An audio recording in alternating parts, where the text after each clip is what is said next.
Preview.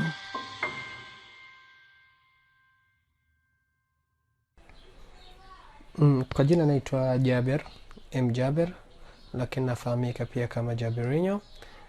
Katika somo letu la leo tutaenda kuangalia maybe kuna ulazima utakiwa umpige picha mteja wako, lakini katika hali hiyo mteja wako either alikuwa anaumwa macho au macho yake alikuwa ni mekundu, yana ule wekundu either ugonjwa au chochote kile, na ilikuwa inakulazimu lazima kipindi hiko uweze kumpiga picha. Kwa hiyo hapa tunachoenda kuelezea ni jinsi gani ambavyo unaweza ukalisafisha hilo jicho. Ina maana kwenye huo wekundu tukaweza tukapata ule weupe ambao unakuwepo katika jicho somehow. Kwa hiyo kitu cha kwanza ambacho unaweza utakifanya, utakuja hapa, kuna tool ambayo tunaita lasso tool. Utaiselect lasso tool and then sorry, ningeomba ni zoom kidogo.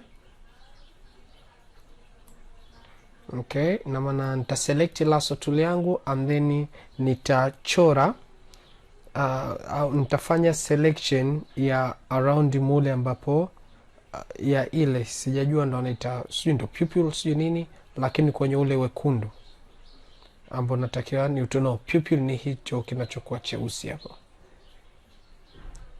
Ya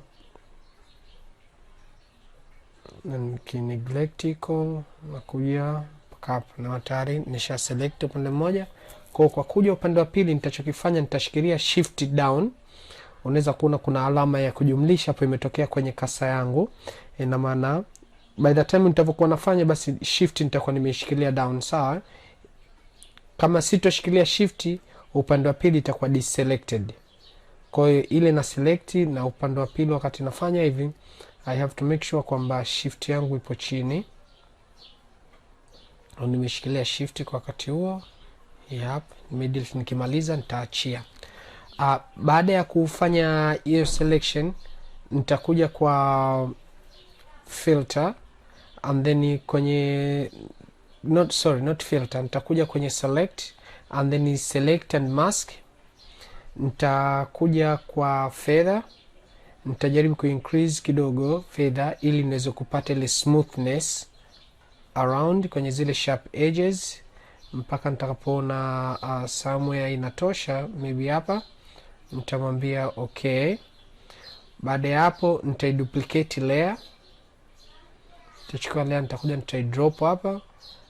Hii ya juu sasa copy, nitakuja hapa nita click and then moja kwa moja nitakwenda kutafuta hue saturation. Kwenye hue saturation, kwa sababu tunaenda kudeal na reddish, nitakuja kwenye master, nitaondoa master, nitawaambia njoo red and then nitaiondoa red kwa ujumla.